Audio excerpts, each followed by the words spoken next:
अगर भारतीय मजदूर संघ सार्वजनिक तौर पर ये कहे कि अगर सरकार ने, उसमें उत्तर प्रदेश की सरकार भी शामिल, उसमें अन्य राज्यों की सरकार भी शामिल, उसमें केंद्र की सरकार भी शामिल, कि अगर सरकारों ने सरकारी कर्मचारियों को पुरानी पेंशन नहीं दी, उनकी इस मांग को स्वीकार नहीं किया, तो सरकारों को चुनाव में इसका खामियाजा भुगतना पड़ेगा। तो इसका अर्थ क्या? इंटक ये बात बोले तो समझ में आता है वो कांग्रेस से संबद्ध संस्था है। भारतीय मजदूर संघ का मतलब राष्ट्रीय स्वयंसेवक संघ का वैसा ही आनुषंगिक संगठन जैसे भारतीय जनता पार्टी या विश्व हिंदू परिषद या बजरंग दल या विद्यार्थी परिषद। अगर राष्ट्रीय स्वयंसेवक संघ का एक आनुषंगिक संगठन जो मजदूरों के क्षेत्र में भारत भर में काम करता हो, संगठित और असंगठित दोनों क्षेत्रों में, वो ये बात कहे तो फिर इसका अर्थ व्यापक हो जाता है। क्या राष्ट्रीय स्वयंसेवक संघ को अब ये लग रहा है कि 2024 के चुनाव में जाने से पहले इस पुरानी पेंशन के मसले का समाधान करना होगा? अभी 2 दिन पहले लखनऊ में एक बड़ा धरना आयोजित किया था भारतीय मजदूर संघ ने, और उस धरने में ये चेतावनी दी गई थी सरकार को। चेतावनी उत्तर प्रदेश की योगी आदित्यनाथ की सरकार को भी थी और चेतावनी केंद्र की नरेंद्र मोदी सरकार को भी थी। ये एक बड़ा डेवलपमेंट है।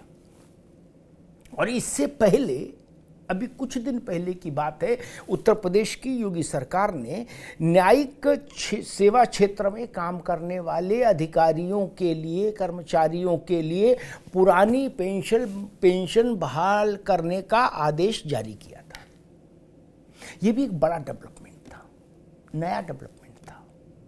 और एक तीसरा ये कि एनडीए द्वारा शासित सिक्किम राज्य में, राज्य छोटा है लेकिन राज्य तो राज्य, सिक्किम ने ओपीएस लागू करने का फैसला किया। ये पहली घोषणा है कि किसी राजग शासित राज्य ने घोषणा की। अब इन सब संदर्भों के बीच में उत्तर प्रदेश, उत्तराखंड समेत पूरे देश से 1 तारीख को लाखों कर्मचारी दिल्ली आ रहे हैं।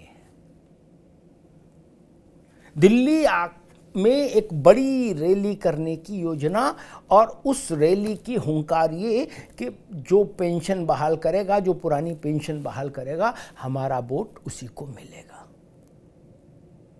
कर्मचारी संगठन दावा कर रहे हैं कि ऐसी रैली जो दिल्ली ने देखी नहीं होगी, होगी इस बार। कई राज्यों ने पुरानी पेंशन बहाल भी कर दी है।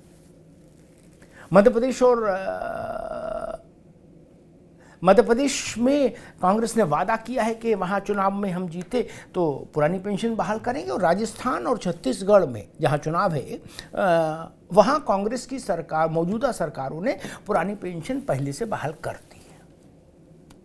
तो वहाँ ये इस बात का इम्तिहान हो जाएगा कि ओपीएस बहाल करने का फ़ायदा मौजूदा छत्तीसगढ़ और राजस्थान की मौजूदा सरकारों को मिलता है चुनाव में कि नहीं, एक।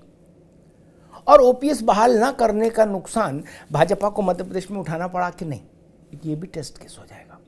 और सबसे बड़ी बात ये कि भारतीय मजदूर संघ अगर ये कह रहा है कि ओपीएस बहाल नहीं हुई तो सरकार को चुनाव में खामियाजा उठाना पड़ सकता है, तो इसके गहरे निहितार्थ हैं। कर्मचारियों के इस दिल्ली में महाजुटान के मतलब क्या है? सियासत पर इसका कितना और क्या असर पड़ेगा?